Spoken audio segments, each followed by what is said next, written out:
My name is Tori Young. I'm 52 years old. 3 weeks ago, my 78-year-old father called me crying, the first time I'd heard him cry in my entire life, begging me to come help because family helps family. For 30 years, I was the invisible daughter, the one who wasn't worth a college fund, the one who watched my sister Victoria receive everything: the house down payment, the luxury car, the dream wedding, the endless emergency loans. My parents called her their success story. They called me just Tori. But when they both needed full-time care, when the doctors said they couldn't live alone anymore, they didn't call their golden child. They called me. I asked my father one question. Have you tried calling your successful daughter? The silence lasted 47 seconds. What I discovered in those 47 seconds, and what happened at the family meeting that followed, changed everything I thought I knew about my family, my sister, and myself. Before I tell you what happened next, if you've ever felt invisible in your own family, please take a moment to like and subscribe, but only if this story truly resonates with you. Drop a comment and let me know where you're watching from and what time it is there. Now, let me take you back to where it all began. The summer of 1989 was supposed to be exciting. I was 15, Victoria was 18, and our house buzzed with preparations for her departure to college. My parents threw a party, not just any party, a send-off celebration with 40 guests, catered food, and a banner that read, "Congratulations, Victoria, future business leader." I spent that evening carrying trays of appetizers, refilling drinks, clearing plates. My mother had handed me an apron that morning and said, "Make yourself useful, honey. This is your sister's big day." I didn't sit at the main table. I ate standing in the kitchen between trips to the dining room. My father gave a speech. His voice cracked with pride as he announced they were giving Victoria $40,000 for her 4 years at university. The guests applauded. Victoria cried happy tears. My mother beamed. No one looked at me. Later that night, after the guests left and I finished washing dishes, I found my father in his study. "Dad, what about my college fund?" He didn't look up from his paperwork. "We'll see, Tori. Not everyone is cut out for college. You're more practical." 3 years later, when I wanted to enroll in nursing school, I brought it up again. "We already spent your college fund on your sister," my mother said gently, patting my hand. "But nursing school is cheaper anyway. You'll figure it out." I did figure it out. I worked 2 jobs for 3 years, waitressing nights, filing at a medical office during the day, to pay my own way through nursing school. Victoria graduated debt-free with a business degree and a car our parents bought her as a graduation gift. I didn't know then that those words, "We already spent your college fund," were just the beginning of a pattern that would last 3 decades. The wedding was in June of 1998. Victoria married Robert Ashford, a young attorney with a firm handshake and a confident smile. She called him her ticket to the life she deserved. My parents spent $85,000 on that wedding. I know because my mother mentioned it at least a dozen times, always with pride, never with hesitation. "A daughter only gets married once," she'd say. "We want it to be perfect." I was a bridesmaid. I paid $400 for a dress I'd never wear again. When I asked if the bridal party expenses might be covered, Victoria laughed. "Tori, it's not that much. Just put it on a credit card." 3 years later, Marcus proposed to me. He was an electrician, steady work, calloused hands, kind eyes. My parents gave us $2,000. "You understand," my father said, sliding the check across the table. "Marcus seems like a practical man. He won't need a big wedding." Practical, that word again. My mother didn't come to my dress fitting. She was busy that day, helping Victoria move into her new house, the one my parents had put $50,000 down on. "It's an investment in her future," my father explained when I asked why Victoria needed help buying a house when Robert was a lawyer. "They're just starting out." That house was 3 blocks away from the 1-bedroom apartment Marcus and I were renting. At my small wedding, 60 guests, backyard ceremony, potluck reception, I watched my father dance with Victoria while my mother fussed over whether Victoria's shoes were comfortable. I told myself it was fine. I told myself I didn't need their money. But what I really needed, what I desperately needed, was for them to see me. I wouldn't understand just how blind they were until the phone call that came 23 years later. The phone rang at 2:17 a.m. on a Tuesday. I know the exact time because I stared at the screen for 3 full seconds before answering. My father's name glowed in the darkness. He hadn't called me in 6 months. Dad? The sound that came through the speaker stopped my heart. My father was crying. Not just crying, sobbing, gasping. The kind of raw, broken sound I'd never heard from him in 52 years of life. Tori, it's your mother. She fell. In the bathroom. I heard the crash and his voice cracked. I can't lift her. I don't know what to do. There's blood. I was already out of bed, pulling on clothes. Dad, listen to me. Call 911 right now. I'm on my way. The hospital was 20 minutes from my house. I made it in 12. When I arrived, my mother was already in surgery.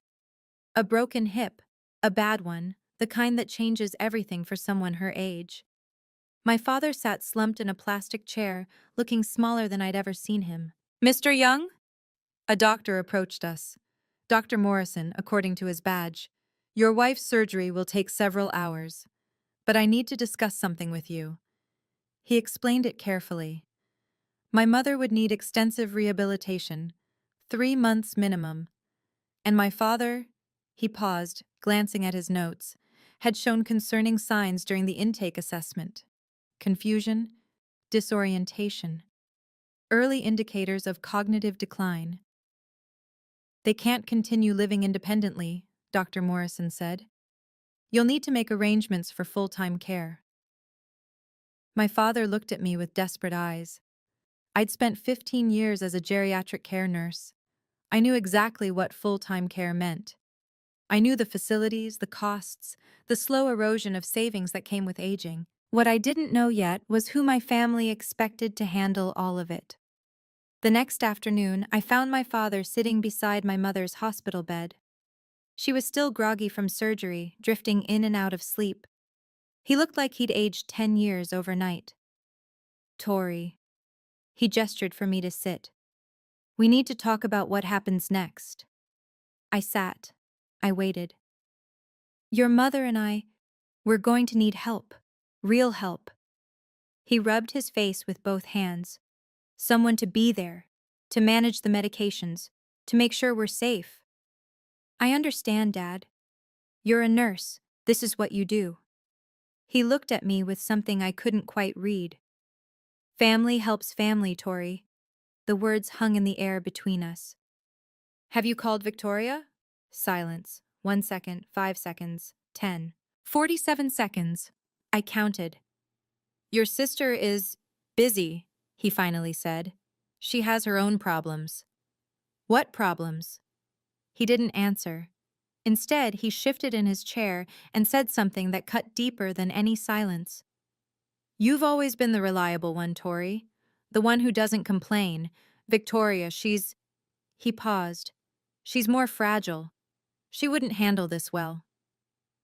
Fragile. The woman who had demanded an $85,000 wedding was fragile. The woman who received a house down payment was fragile. But me, I was reliable.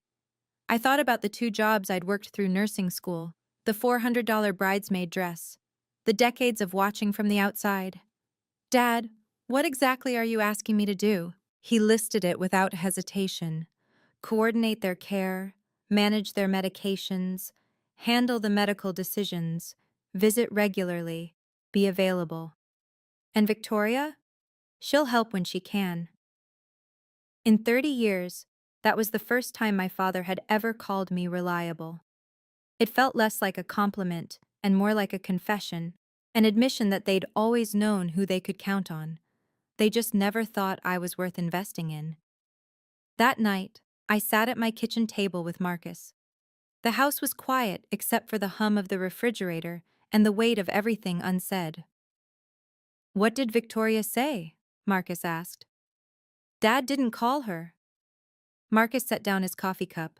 He didn't look surprised. Of course he didn't. I pulled out a notepad and started writing numbers. It's what I do when I'm overwhelmed. Reduce chaos to calculations.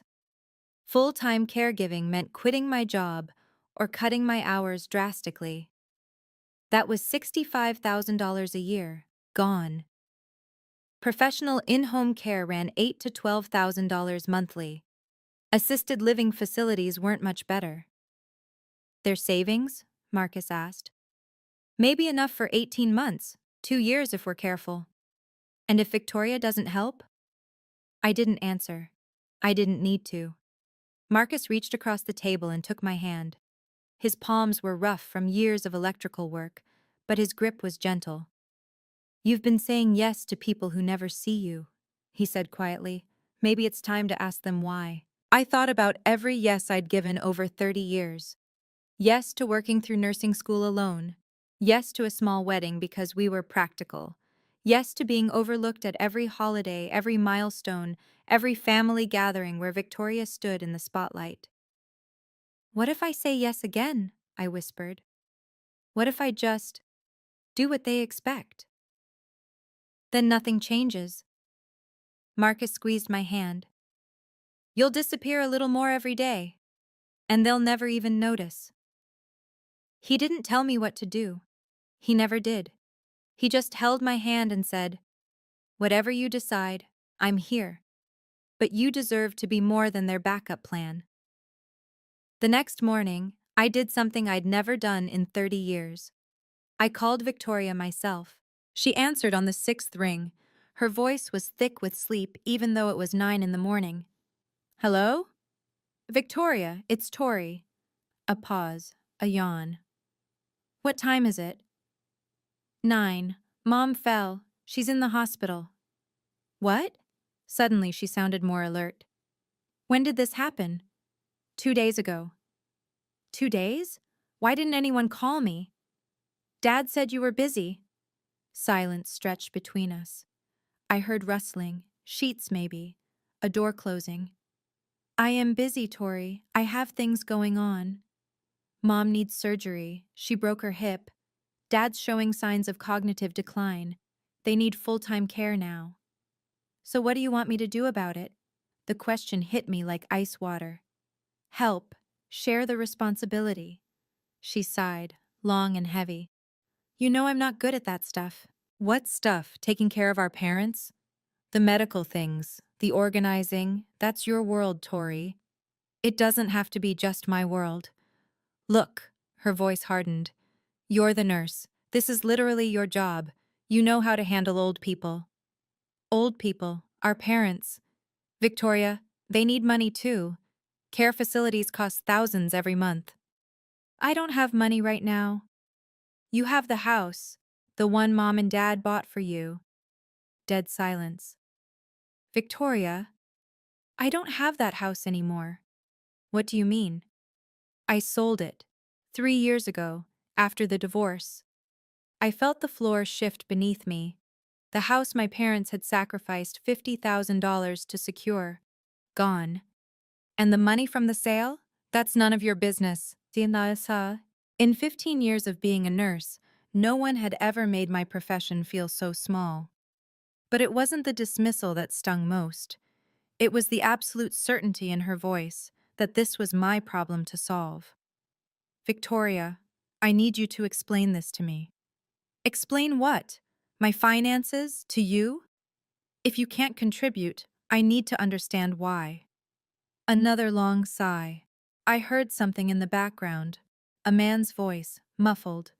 She covered the phone, spoke to someone, then came back. Fine. You want the truth? I'm drowning, okay? Drowning how? Credit cards, living expenses. Robert cleaned me out in the divorce. I had to sell the house just to survive. How much debt? She laughed, bitter, sharp. $89,000. I sat down, hard. 89,000? Don't judge me, Tori. I'm not judging. I'm trying to understand. No, you're doing what you always do, looking down at me from your perfect little life. looking down at her. The words made no sense. I'd spent 30 years looking up at Victoria, the successful one, the golden child, the daughter worth investing in. My perfect little life? I kept my voice steady. I worked 2 jobs to pay for nursing school. But you didn't have to live up to anything, because they never expected anything from me. Exactly! She sounded almost triumphant. No expectations, no disappointments. You got to just be you. I had to be everything. Victoria, our mother is lying in a hospital bed right now. And you'll handle it. You always do. That's not fair. Fair? She laughed again, but this time it cracked at the edges. Since when has anything in this family been fair? For one moment, I heard something underneath her defensiveness. Something that sounded almost like pain. But before I could respond, she cut in. I'll try to visit when I can. But don't expect me to move back or write checks I can't cash. The line went dead. I stared at my phone, looking down on her. The words echoed. And I realized Victoria wasn't the successful one. She was the one who'd learned how to fail without consequences. I called her back. She didn't answer the first time, or the second. On the third try, she picked up with an exhausted groan. What now, Tori? We weren't finished. I think we were. No, you said I looked down on you. I need to understand that. I don't have time for therapy with my little sister. Victoria, for 30 years you got everything. The money, the attention, the house, the car, the wedding. And somehow you've convinced yourself that I had it easier? You did. Her voice was flat, certain. You married Marcus. Simple job, simple life. No one watching, no one expecting you to be extraordinary. I expected myself to be extraordinary. I just didn't need an audience. That's easy to say when what? When I'm paying my own mortgage? When I have retirement savings? When I'm not $89,000 in debt? Silence. That was cruel, Tori. It was the truth. More silence. I could hear her breathing, ragged, uneven. You want me to say I'm sorry? She finally asked. For taking what they offered? For being the daughter they wanted to give to? I want you to show up. For once in your life, I want you to take responsibility. I can't fix this. I'm not asking you to fix it. I'm asking you to help. Same thing. It's not. She was quiet for a long moment. When she spoke again, her voice was smaller, almost young. I don't know how to be what everyone needs, Tori. Then learn. We all had to. The call ended. This time, I was the one who hung up. I sat in my kitchen, phone in hand, and made a decision. I would help my parents, but not the way they expected. What Victoria didn't know, what none of them knew yet, was that her financial situation wasn't the only truth about to become public. The next morning, I drove to my parents' house to gather some things for the hospital, clothes for my father, my mother's reading glasses, her insurance paperwork. Their house smelled like dust and old coffee. Dishes sat in the sink, mail was piled by the door. Without my mother's daily routines, the place had started to unravel. I found the insurance documents in my father's study, filed in a battered metal cabinet he'd had since I was a child. But as I rifled through the folders, my fingers touched something unexpected. A notebook, worn leather cover. My mother's handwriting on the first page, family records. I shouldn't have opened it. It felt like trespassing. But something made me flip to the first page. Dates, names, dollar amounts. My mother had been keeping meticulous records since 1985. Victoria. College tuition, $40,000 Victoria. Graduation car, $12,000. Victoria. Wedding, $85,000. Victoria. House down payment, $50,000. The list went on. Page after page, birthday gifts. Emergency loans that were never repaid. A vacation to Europe.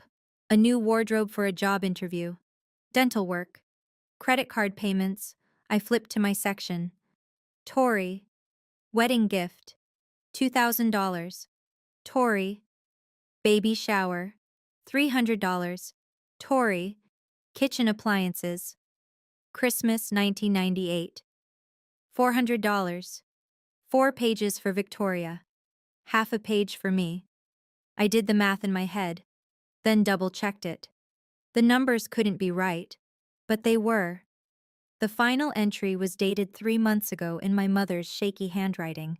Victoria called. Needs $15,000. Emergency. Harold says no more. I don't know what to do. 15,000 more. After everything. I photographed each page with my phone. My hands were trembling, but my mind was clear. My mother had been tracking every penny for 40 years. She knew exactly what they'd given, and to whom. The only question was whether she'd ever let herself see what those numbers really meant. I kept searching. Behind the insurance folder, I found their financial statements, bank records, investment accounts, the architecture of my parents' retirement. What I discovered made my stomach drop. Their savings account held $127,000.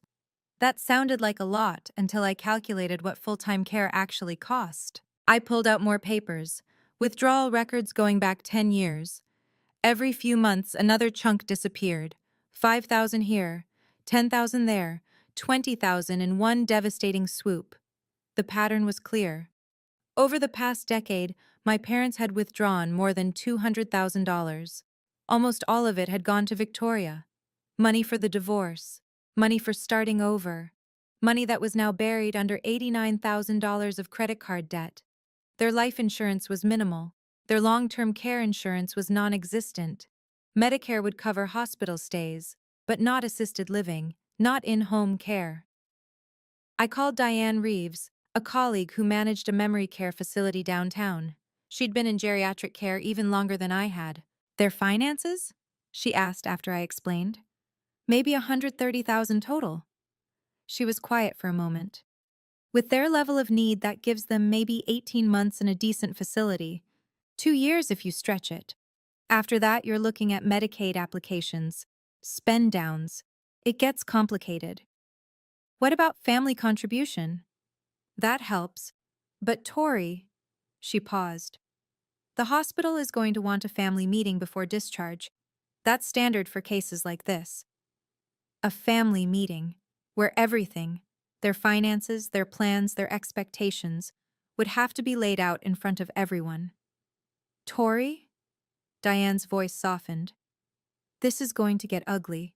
Make sure you protect yourself. I thanked her and hung up. Thanked her. Then I sat in my parents' dusty study, surrounded by 40 years of unequal love, written in my mother's careful handwriting, and began to plan. That night, I spread everything across our kitchen table. Bank statements, the notebook, my phone full of photographs. Marcus looked at it all without speaking. "What are you going to do with this?" he finally asked. "I don't know yet, but I'm not going in blind anymore." Tori. He picked up one of the photos. Victoria's page, the one with the running total. "This is $342,000. Over 40 years. He set it down. "And you?" $7,400. Neither of us spoke. The numbers said everything. I spent the next hour scanning the most important pages, creating digital backups. Then I called Thomas Bradley, an elder care attorney Marcus knew from a job site years ago. "Family meetings at hospitals are standard," Thomas explained.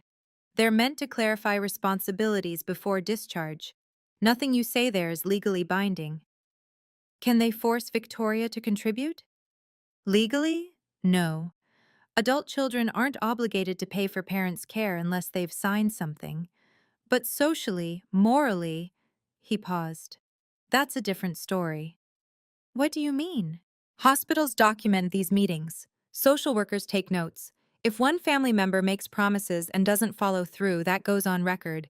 It can affect how facilities view the family, how payment plans get structured. So it matters. It matters a lot." I thanked him and hung up. The family meeting was scheduled for Thursday, 4 days away. I had one more call to make. Victoria's phone rang 5 times before going to voicemail. I left a message, keeping my voice even. Victoria, there's a family meeting at the hospital on Thursday, 10 a.m. You need to be there even if it's by video call. I paused. Don't make me explain why. I wasn't planning revenge. I wasn't planning a confrontation. I was planning clarity. After 30 years, I just wanted everyone to see the truth. Now, before I tell you what happened at that family meeting, I'm curious about something. If you were in my shoes, would you have shared what you found in that notebook, or would you have kept it to yourself? Type share or silent in the comments. I really want to know. And if you're still with me, please give this video a quick like. It helps more people find these stories. Okay, back to what happened next. Thursday morning, 10 a.m., the hospital's family conference room. The space was aggressively neutral: beige walls, fluorescent lights, a long rectangular table with uncomfortable chairs, a large TV screen mounted on one wall for video calls. The kind of room where difficult decisions are made under harsh lighting. Marcus sat beside me, his hand resting near mine on the table. He'd taken the day off work without me asking. My father arrived pushing my mother in a wheelchair. She looked smaller than I remembered, fragile in her hospital gown, but her eyes were alert, more alert than they'd been in days. Dr. Morrison came in with a folder thick with papers. Behind him was Rachel Smith, the hospital social worker, a composed woman in her 40s with kind eyes and a clipboard. "We're just waiting for one more," Rachel said, glancing at the screen. The TV flickered to life. Victoria appeared, perfectly made up, sitting in what looked like an elegant living room, cream-colored walls, fresh flowers on a side table. Her new husband Brandon hovered in the background. "Can everyone hear me?" Victoria asked, adjusting her camera angle. "Loud and clear," Rachel confirmed. Two more faces joined the call: my Aunt Linda, my father's younger sister, and Aunt Margaret, my mother's side. Both were in their 70s, watching from their respective homes across the country. "Thank you all for being here," Rachel began. "The purpose of this meeting is to develop a discharge plan for Mr. and Mrs. Young." Dr. Morrison reviewed the medical facts: my mother's hip surgery, the rehabilitation timeline, my father's cognitive assessment. "They cannot live independently anymore," he concluded. "They'll need consistent daily support." On screen, Victoria checked her phone. Twice. Rachel turned to face the room. "We need to decide as a family who will be responsible for what, financially and practically." The air in the room changed. I felt Marcus's hand brush against mine. It was beginning. Rachel looked around the room, then at the screen. "Let's start by hearing from everyone. What resources and support can each family member contribute?" Victoria jumped in before anyone else could speak. "I want to be really transparent here." She leaned toward her camera, expression earnest. "Brandon and I are going through a difficult time financially. We just got married 6 months ago, and we're still rebuilding after my divorce." Aunt Linda nodded sympathetically on her side of the video call. "We understand, dear. These things take time." "It's been so hard," Victoria continued, "starting over at my age. I wish I could do more, but—" Rachel turned to me. "And what about you, Mrs. Young?" Before I could answer, Victoria cut in again. "Oh, Tori can handle it." She said it like it was obvious, like it had already been decided. "She's a nurse. She's used to this kind of thing." I felt my father nod beside me. "That's right. Tori has experience with—" "Plus," Victoria added, "she doesn't have the same pressures I do. Her lifestyle is more manageable." My mother's eyes flickered toward me, then away. Aunt Margaret cleared her throat. "It does make sense when you think about it. Tori has the skills." "Exactly," Victoria said. "I mean, I would help, I really would. But you know how I am." She gave a self-deprecating laugh. "I'd probably just make things worse. Tori's always been so good at the unglamorous stuff." The unglamorous stuff. 30 years of being invisible, reduced to 4 words.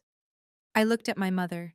Her hands were folded in her lap. She wouldn't meet my eyes. She wasn't going to defend me. She never had. Marcus's knee pressed against mine under the table. A silent question. Are you ready? I took a breath. Before we decide who gives what going forward, I said, can we talk about what's already been given? The room went still. Victoria's smile faltered. What do you mean? I said, keeping my voice level, that Dad has been very generous with you over the years, Victoria. The house down payment, the car, the wedding, the emergencies. My father shifted in his chair. That's not relevant to this discussion. It's absolutely relevant. You're asking me to take on the majority of care. Victoria says she can't afford to help, but no one's talked about why she can't afford it. On screen, Victoria's expression hardened. Are you seriously bringing up money right now? Mom just had surgery. I'm not bringing up money. I'm bringing up fairness. Fairness? She laughed, but it came out brittle. You want to talk about fair? I'm the one who had to deal with all their expectations, the pressure. You got to live under the radar. Under the radar? I let the phrase sit. Is that what you call working 2 jobs through nursing school? Is that what you call paying my own way through everything? Aunt Linda looked uncomfortable. Maybe we should. No. I turned to face the video screen directly. Victoria, where's the house? The one Mom and Dad put $50,000 down on? Silence. You sold it, I said. 3 years ago. That's none of your business. Her voice was rising. It became my business when you said you couldn't help. Rachel Smith looked between me and the screen, then at my parents. I think it's important for everyone to understand the full picture here. My mother's hands tightened in her lap. My father stared at the table. And on the screen, something flickered across Victoria's face. Not guilt, not shame, fear. I reached into my bag. There's something I think everyone should see. I pulled out a folder and set it on the table. I found this at the house, I said, when I was looking for Mom's insurance papers. My mother's head lifted. For the first time since the meeting started, she looked directly at me. This is Mom's handwriting. I opened the folder to reveal photocopied pages. She's been keeping records of every financial gift to her children since 1985. I passed a copy to Rachel Smith. Her eyebrows rose as she scanned the pages. What is that? Victoria demanded from the screen. What are you showing them? I began reading aloud. My voice was steady. I'd practiced this. Victoria. College tuition. $40,000. Graduation car. $12,000. Wedding. $85,000.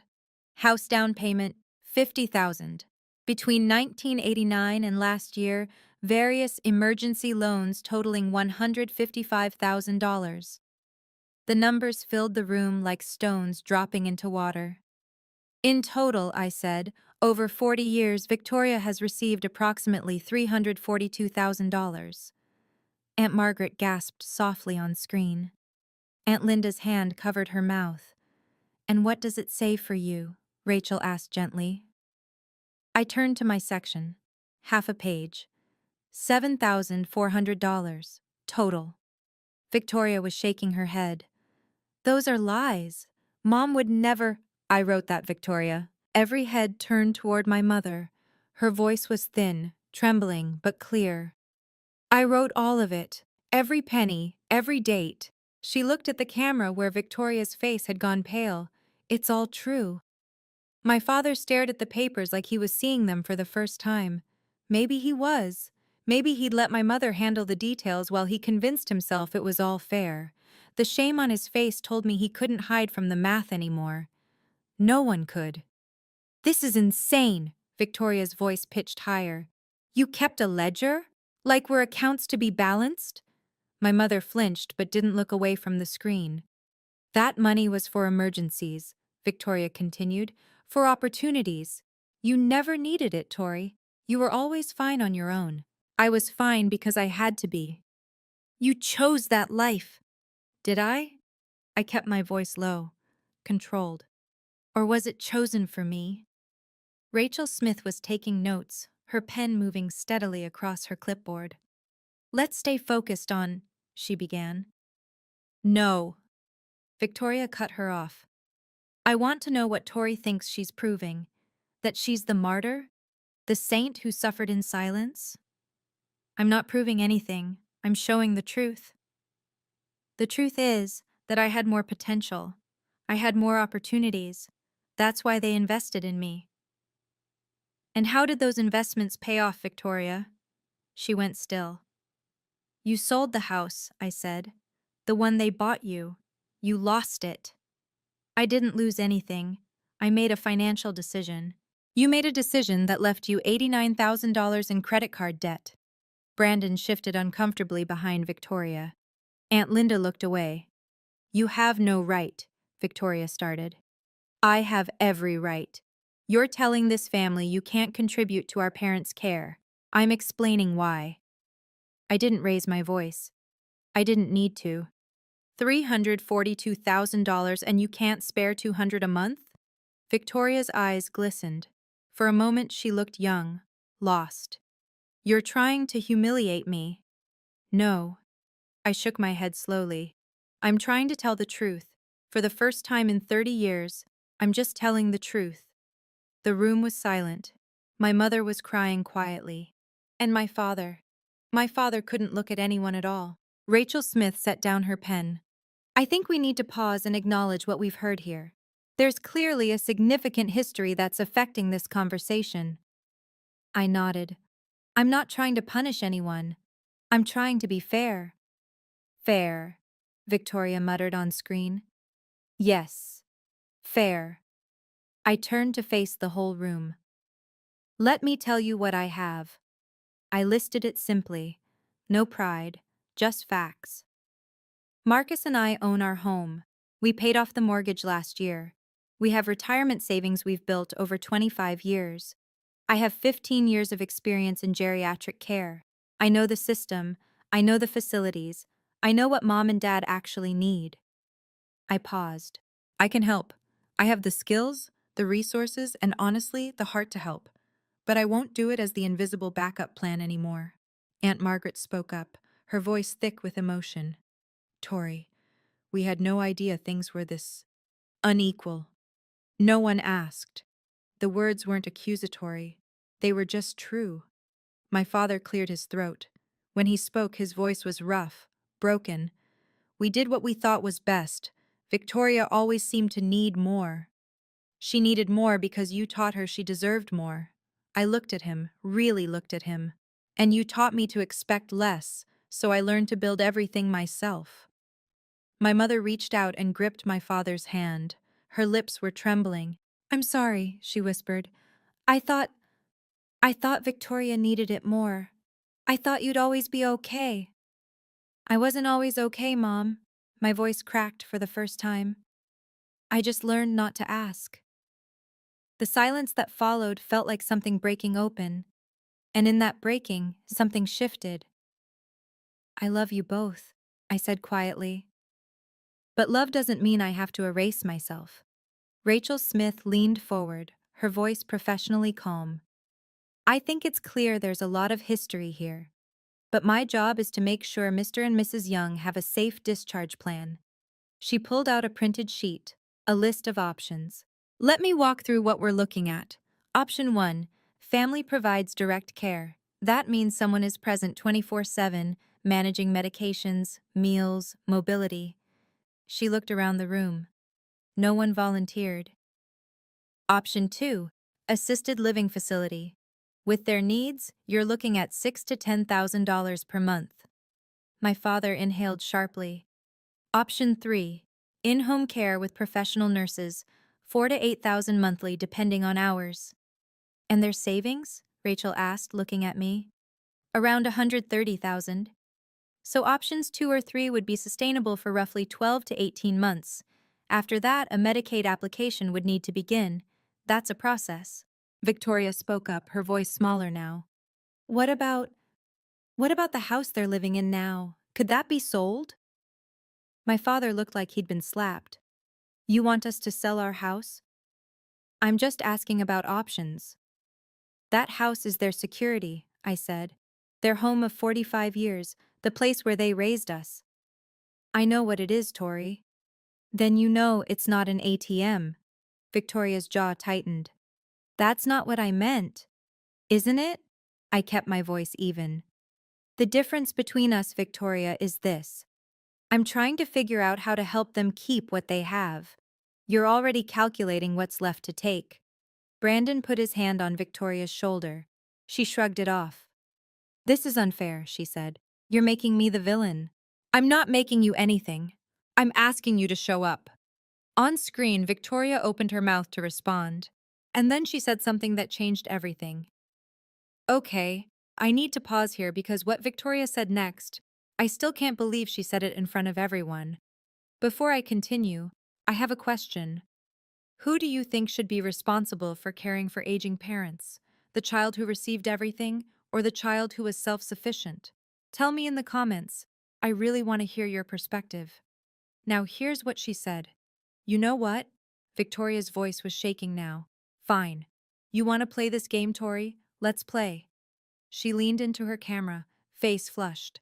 Mom, Dad, did you know Tori didn't come to Thanksgiving last year, or Christmas? She's been pulling away from this family for years. She barely calls, barely visits. My father frowned. My mother looked confused. That's not, I started. Let me finish. Victoria held up her hand to the camera. She acts like she's the devoted daughter, but where was she for the holidays? Where was she when I was hosting, cooking, making everything perfect? I waited until she was done. Then I spoke calmly. I didn't come because I wasn't invited. That's ridiculous. You hosted both holidays at your house. I never received an invitation. I assumed I wasn't welcome. Victoria sputtered. Of course you were welcome. You just… Actually, Aunt Margaret interrupted, her face troubled on screen.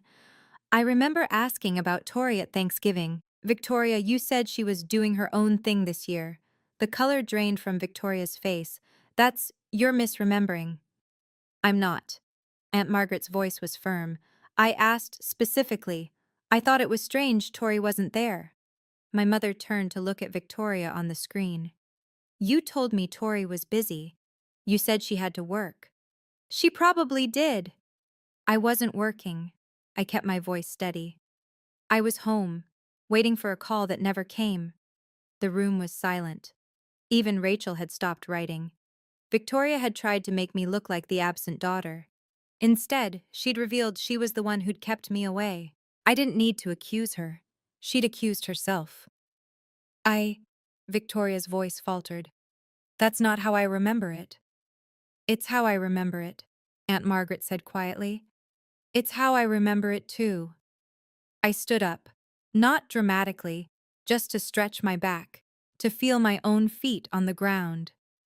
Here's what I'm willing to do. Everyone watched. Victoria on the screen, my parents, Rachel with her clipboard, Marcus beside me, solid and quiet. 1. I will help coordinate Mom and Dad's care. I have the expertise. I know the system. I can do that. Rachel nodded, making a note. 2. Marcus and I will contribute $1,500 per month toward their care costs. My father looked up sharply. That was real money, money I was offering freely. 3. I will visit twice a week. I'll manage their medications and be the point of contact for medical decisions. I let that settle. But the word hung in the air. I will not quit my job. I will not move them into my home. And I will not pretend this is fair if I'm the only one contributing. I looked directly at the screen. Victoria, that means you need to find a way to help. Even if it's $200 a month, even if it's visiting twice a year, you need to show up. I can't. You spent $89,000 on credit cards. You can find $200 a month. That's not fair. Neither was any of this. But here we are, Rachel Smith spoke up. These seem like reasonable starting points for a care plan. Victoria, can you commit to any level of financial contribution? The silence stretched. Brandon whispered something to Victoria. She shook her head. then sighed heavily. I'll I'll see what I can do. I'm not asking for equal, I said. I'm asking for something, anything, because nothing is not acceptable anymore. Victoria didn't respond, but she didn't argue either. For the first time in 30 years, she had nothing to say. My father broke first. We didn't know. His voice was hoarse, barely audible. We didn't know it was this unequal. I looked at him, this man who had spent my whole life not seeing me. Yes, you did, Dad. Mom wrote it all down. My mother's shoulders were shaking. Tears ran down her cheeks, cutting tracks through her powder. I'm sorry. The words came out choked. I thought Victoria needed it more. She was always struggling, always asking. And you were so steady, Tori, so capable. So you gave her everything and left me to build my own life alone. I thought you were stronger. I had to be stronger. You didn't give me a choice. The silence that followed was unbearable. My father stared at his hands. My mother wept. On screen, Victoria had gone quiet, not from strategy, but from something that looked almost like shock. So that's it? Victoria finally said, her voice small. I'm the villain now? The bad daughter? I shook my head slowly. You're not a villain, Victoria. You're my sister. But you've spent 30 years being protected from consequences. This is what consequences look like. Aunt Linda spoke up softly. Victoria, maybe Tori has a point. I don't need you to defend her. Brandon's voice came through, quiet, firm. Victoria, we should talk about this later, at home. Victoria looked away from the camera, jaw tight. My mother reached out and took my hand. Her fingers were cold, fragile as bird bones. Forgive me, Tori, please. I looked at her, this woman who had counted every dollar for 40 years, but never counted what it cost me. I love you, Mom. My voice broke. I just needed you to see me. Finally. She squeezed my hand and nodded. I see you, she whispered. I see you now. The video call ended abruptly. Victoria's face disappeared from the screen without a goodbye. The room felt emptier afterward, hollowed out by everything that had been said. Rachel Smith gathered her papers, professional composure intact. I'll send everyone a summary of what we discussed today. The agreed contributions, the tentative care plan, next steps. She paused at the door. Family meetings are rarely easy, but honest ones tend to lead to better outcomes. She looked at me. You handled this well, Mrs. Young. I nodded. I didn't feel like I'd handled anything. I felt scraped raw. Dr. Morrison shook my father's hand and left. The Zoom boxes with my aunts winked out one by one. Aunt Margaret with a small wave. Aunt Linda with tears in her eyes. Then it was just us. My parents, Marcus, and me. My father sat motionless. He hadn't spoken since his attempt at apology. Harold, my mother's voice was gentle. Say something. He looked at me. His eyes were red. I don't know what to say. You don't have to say anything right now, Dad. Marcus helped me gather our things. As we headed for the door, my phone buzzed. A text from Aunt Linda. I had no idea things were this bad. Your father and I need to talk. I'm proud of you, Tori. Then another, from Aunt Margaret. Victoria is upset, but she needed to hear this. We all did. In 30 years, no one in my extended family had ever said they were proud of me. Marcus put his arm around my shoulders as we walked to the car. You didn't lose your cool once, he said. I didn't need to. I leaned into him, exhausted. The truth was cool enough. But even as I said it, I knew this wasn't over. The real aftermath was just beginning. 1 week after the meeting, pieces started falling into place. My mother transferred to a rehabilitation facility, a good one, 20 minutes from my house. Her hip was healing. The physical therapists were cautiously optimistic. My father stayed with Aunt Linda temporarily. Her house had a guest room on the ground floor, and she insisted. Harold needs time to think, she told me on the phone, and honestly, so do I. I spent hours coordinating with Diane, researching facilities, comparing costs. We found an assisted living community that could accommodate both of my parents eventually, a place with memory care support, in case my father's cognitive decline progressed. The cost? $7,200 per month. I'd already committed $1,500. My parents' savings could cover $4,500. That left $1,200. On Thursday, my father called me. I talked to your sister. And? She'll send money every month. $1,200. He paused. She didn't want to talk long, but she agreed. $1,200, not much, considering everything, but $1,200 more than I'd expected. And visits? She said she'd try. Trying. It wasn't a promise, it wasn't an apology, but it was something. Dad, I braced myself. I need to know something. Did you really not see how unequal things were? Silence on the line. Then, I told myself it was different. Victoria had opportunities. You had. He stopped, started again. I didn't see you, Tori. All these years, I didn't let myself see you. Why not? Because if I saw you, I'd have to see what I'd done, and I wasn't ready. Are you ready now? His voice cracked. I'm sorry. I'm so sorry. 4 words. 30 years late, but they were the first real ones he'd ever given me. 2 weeks after the hospital meeting, my phone buzzed with an unexpected notification. Victoria. I stared at her name on my screen for a long moment before opening the message. I'm sending the first payment today. Brandon helped me set up a plan to manage my debt. I'm going to try. I read it 3 times. Then I called Marcus into the kitchen. What do you think? I showed him the screen. He read it, face neutral. What do you want to say? I want to believe her. Then tell her that. I typed slowly, deleting and rewriting twice before landing on something true. Thank you, Victoria. That means a lot. I know this isn't easy. Her response came quickly. It's not, but you were right. I can't keep running from things. I waited. The 3 dots appeared, disappeared, appeared again. I don't know how to be different, but I'm trying. No apology. Not yet. Maybe never. But acknowledgement, real acknowledgement, was more than I'd had in decades. I typed, maybe we can visit Mom together next month? The pause before her answer stretched long enough that I thought she wouldn't respond. Maybe. Let me figure some things out first. It wasn't reconciliation.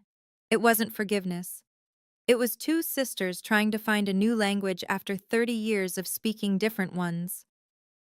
Marcus looked over my shoulder at the exchange. Progress? Maybe. Or maybe she's just tired of fighting. Could be both. I set down my phone. Through the kitchen window, the sun was setting, orange and pink bleeding into purple. Victoria might never truly change. She might never apologize. But she'd shown up, financially at least. And for now, that was more than I'd had in 30 years. It was a start. It was so. A month after the hospital meeting, I visited my mother alone. She'd been moved to the assisted living facility, a quiet room with a window overlooking a garden. Her hip was healing well. Some days her mind was sharp. Others, she drifted. Today was a sharp day. I found her sitting by the window, watching birds at a feeder outside. When I came in, she turned and smiled. Tori, sit with me. I pulled a chair close and took her hand. For a while we didn't speak. The silence wasn't uncomfortable, just full of everything we'd said and everything we hadn't. Your father showed me the notebook again, she finally said. All my numbers. I know, Mom. I always knew they were unequal. I knew what I was writing. She looked at me, eyes clearer than I'd seen them in weeks. I just didn't let myself see what they meant. Why not? She was quiet for a moment, collecting her thoughts. Victoria was like fire, bright and demanding and always hungry. I was afraid that if I didn't feed her, she'd burn out, disappear. She squeezed my hand. And you were like water, steady, patient. I thought you'd always be okay. I wasn't always okay, Mom. I know that now. Her voice dropped. I know. Then why didn't you ever? Because it was easier to believe you didn't need me. Because needing me would mean I had failed you. Tears gathered in her eyes. And I had failed you, I just couldn't admit it. I didn't say it was okay. It wasn't. But I leaned forward and kissed her forehead. I love you, Mom. I love you too. She held my face in her thin hands. Forgive me. Please. I'm trying, I said honestly. I'm really trying. It was all I could give her. For now, it was enough. 6 months passed. Life didn't become perfect. It became manageable. And sometimes, that's enough. My parents settled into the assisted living community, sharing a 2-bedroom suite. My mother's hip healed completely. My father's cognitive decline progressed slowly. He had good days and bad days, but mostly good. They had nurses, activities, people their own age to talk to. Victoria sent money every month. Not once did she miss a payment. She visited twice in those 6 months. Short visits, awkward and careful, but she came. She sat with our parents. She asked about their health. She didn't apologize to me. I stopped waiting for it. Our relationship wasn't warm. We didn't call each other just to chat. But when we did speak, it was civil, sometimes even kind. We were learning to be sisters again, in a limited way. My father asked to talk to me one afternoon. We sat in the facility's garden, watching clouds move across a blue sky. I've been thinking, he said slowly, about what I did, why I did it. And I thought providing for Victoria was investing in the family's future. She had the degree, the ambitions. I thought she'd make something of herself and take care of us all. He shook his head. I was investing everything in one stock and leaving the other with nothing. Interesting metaphor, Dad. He almost smiled. Your mother's idea. She's sharper than she lets on. We sat in silence for a while. You turned out to be the better investment, he said quietly. I was just too blind to see it. It wasn't a perfect apology, but it was honest. And from my father, honesty was rare enough to feel like grace. Thanks, Dad. He nodded. We watched the clouds. Some things can't be fixed, but some things can still grow. Late summer, a warm evening. Marcus and I sat on our back porch watching fireflies blink across the yard. The house was quiet. Our daughter had called earlier. She was doing well, thriving at her job across the country.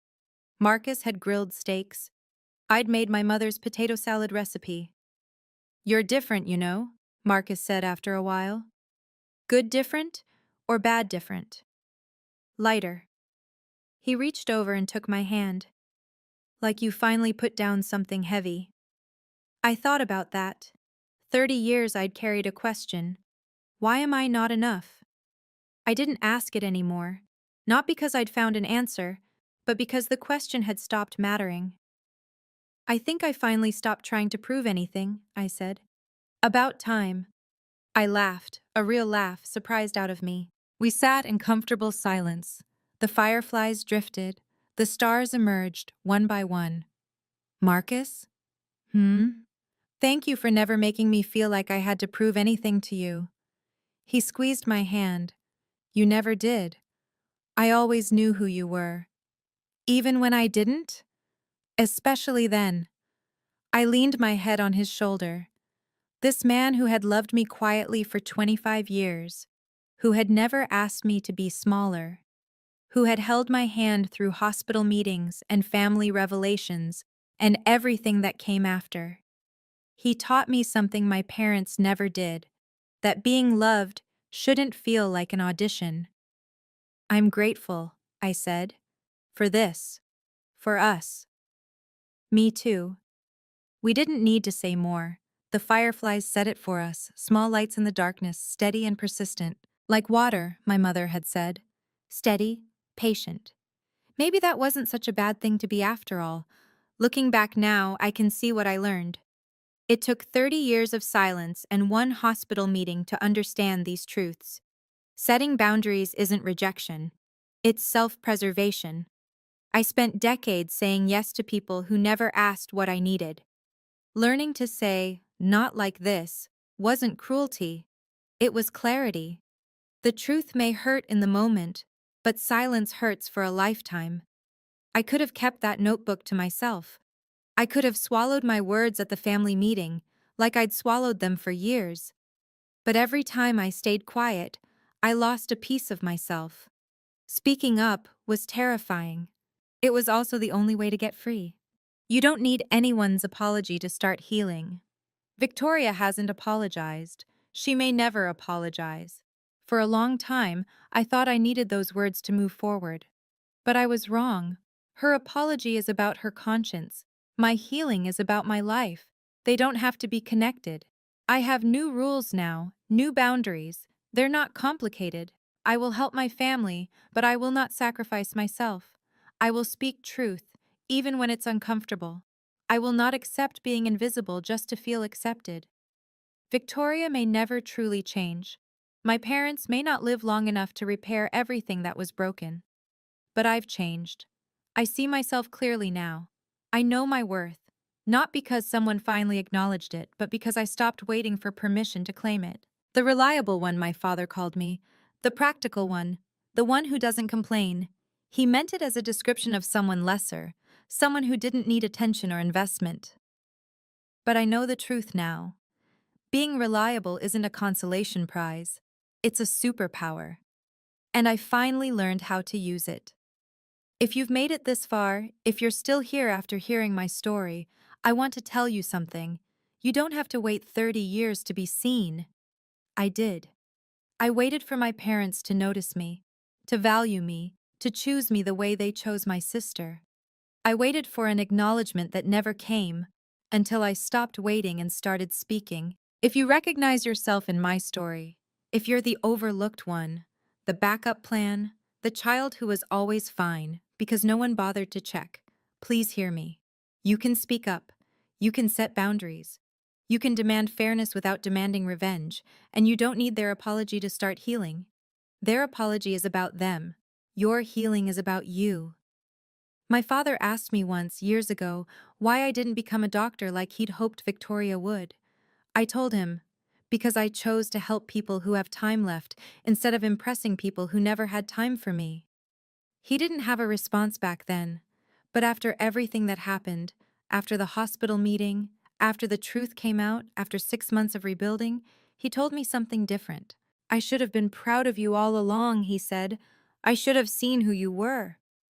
And then he listened, really listened, for the first time.